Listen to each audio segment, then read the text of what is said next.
Now, in the wake of a devastating tragedy, Jamaica's transport sector is undergoing what some would call a significant overhaul following the disappearance and suspected murder of Daniel Anglin, a 29-year-old teacher who was last seen taking an in-drive taxi to work. Minister of Transport Darrell Vaz has announced a ban on ride-hailing services like in-drive and Uber. Citing national security concerns, Minister Vaz has called for local telecommunications providers to block ride-sharing mobile phone applications until they can ensure the safety of users.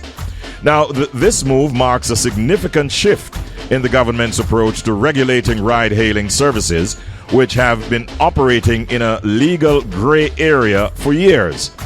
As the investigation into Anglin's disappearance continues, the Transport Authority is working to implement new measures to protect passengers and drivers alike to restore public trust in the transport sector. And so we're joined this morning by the Managing Director of the Transport Authority, Mr. Ralston Smith, who's my very special guest in the Big Story segment right now.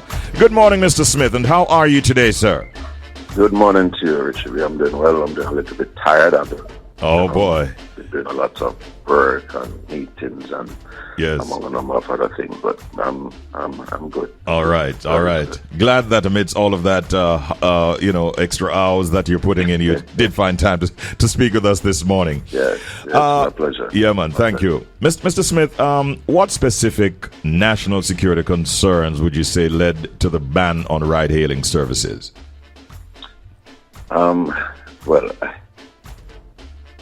in respect of the national security issues, those issues were put forward to the minister by the JCF. Mm-hmm.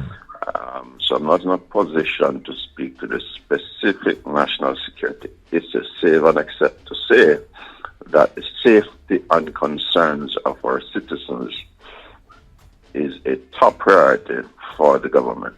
Mm-hmm. And insofar as the applications may not be able to satisfy the regulator, the Transport Authority, that they are safe for the consumption of our public, then we have a duty of care to ensure that we take the appropriate steps. And in this particular instance, the minister has made it abundantly clear that until such time that we are satisfied that the framework for safety and security of our people exists, then the ban will remain in effect. Mm-hmm. So what we have been doing is to meet with the local rideshare groups. Yes. And we started those discussions and consultations yesterday.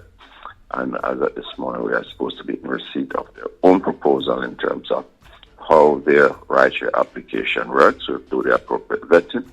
And from there on, we will advise the minister, and the minister will take a decision in respect of the local ride-sharing application. There are a plethora of ride-sharing applications locally here in Jamaica. Some people are looking on and are saying this is kind of a knee-jerk reaction. I'm told that some of these ride-hailing services did not even the government could not even find them, or we're not even hearing from them. Has this spurred them into action, and have you been hearing from pretty much all of them, so to speak? But I'm not sure if we're hearing from all of them because, as you know, Richard, it being a virtual application, you're only aware of it when you become aware of it. Yes.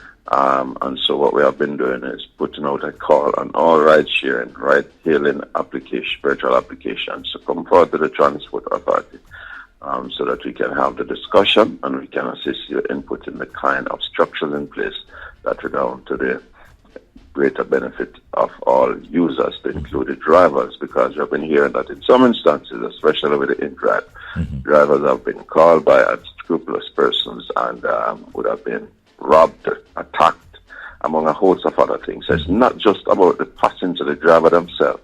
The safety of the drivers themselves is important. How would you say then, to broaden the discussion a little bit, how would you say the Transport Authority will ensure the safety of passengers using these alternative transportation methods? Well, one of the things we want to do is to ensure that the fit and proper nature of the vehicle It's verified. That is to say that the vehicle is properly licensed and insured for public consumption. Properly licensed, that is to say it was issued with a license by the Transport Authority. And in that construct, then it would have gone through all the appropriate steps to obtaining the license. Yes? Mm-hmm. The second phase is to ensure that the drivers themselves are properly trained and issued with a badge from the Transport Authority. And in that arrangement, then of course, the very fit and proper nature of the driver would have been tested in terms of a police record, the antecedent to determine whether or not there's any criminal activity surrounding that particular driver, and also the Transport Authority badge training would have been part of the whole badge process. So those are two special arrangements around which we want to ensure that all the ride-hailing applications and all the ride-hailing providers are compliant with. Beyond that, we want to ensure that the ride-hailing entities themselves comply with some special conditions and terms that we want to impose just to ensure the safety and convenience of all users. Mm-hmm. The decision was taken to put a ban out there. Now, persons are wondering, okay, how will the Transport Authority address the economic impact of the ban on drivers and operators of these ride-hailing services? Was that factored into the equation at all? I don't understand what you mean by economic impact.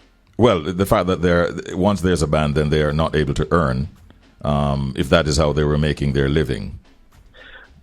Well, again, the litmus test is the safety and security of all the users, and that is what we want to ensure, because we cannot put profiteering above the safety and security of our people. At this time, are you having even deeper discussions with the police force, the security forces, in terms of addressing these underlying issues? How are those conversations coming along, if they are taking place?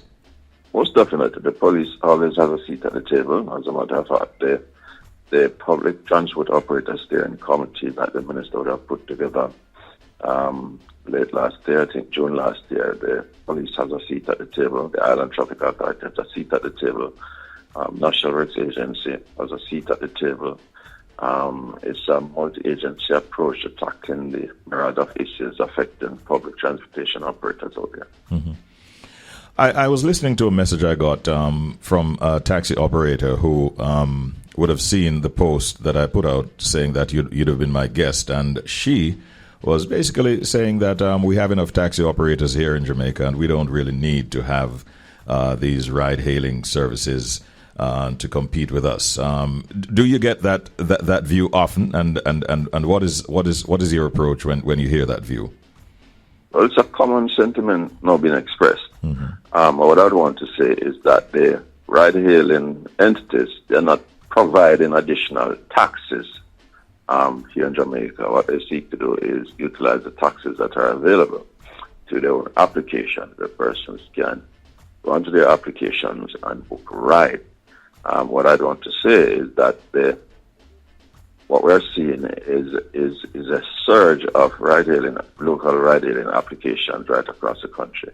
And what is probably required is a meeting of the mind of all those creators to come together and determine how they could fuse those applications together to come with 2 or 3 big applications. Oh, okay. What's the timeline for the ban, Mr. Smith?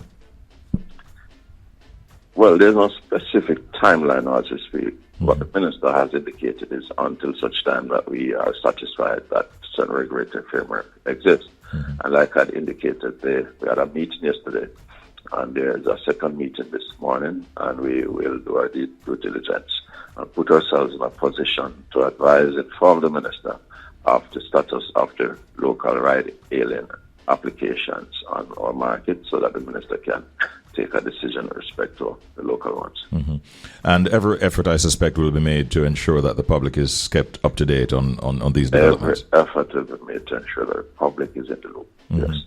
In closing, what do you want to leave with us as a parting shot to the motoring public out there listening right now? I'd want to say to the public, the drivers and the passengers, the commuting public, that put your safety and security first.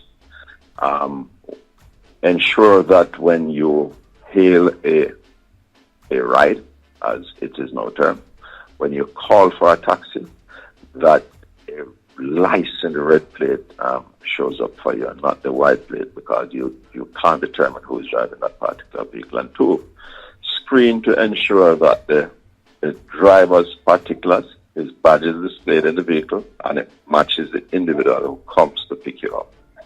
Ensure as well that that vehicle that you're calling to pick you up, that you are able to track it, and that your family members are able to track it, that you can send the information for them to track the vehicle as you travel therein.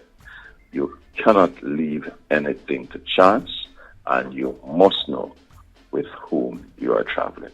I'd urge the public as well to support the Transport Authority and the Ministry in this particular quest to ensure that we get this whole matter of ride-hailing application right for all of us. Thank you so very much, Mr. Ralston Smith, the Managing Director of the Transport Authority, for being our guest this morning in the Big Story segment. Have a good day and all the best. We'll keep in touch. Thank you. All right. Thanks so much, Mr.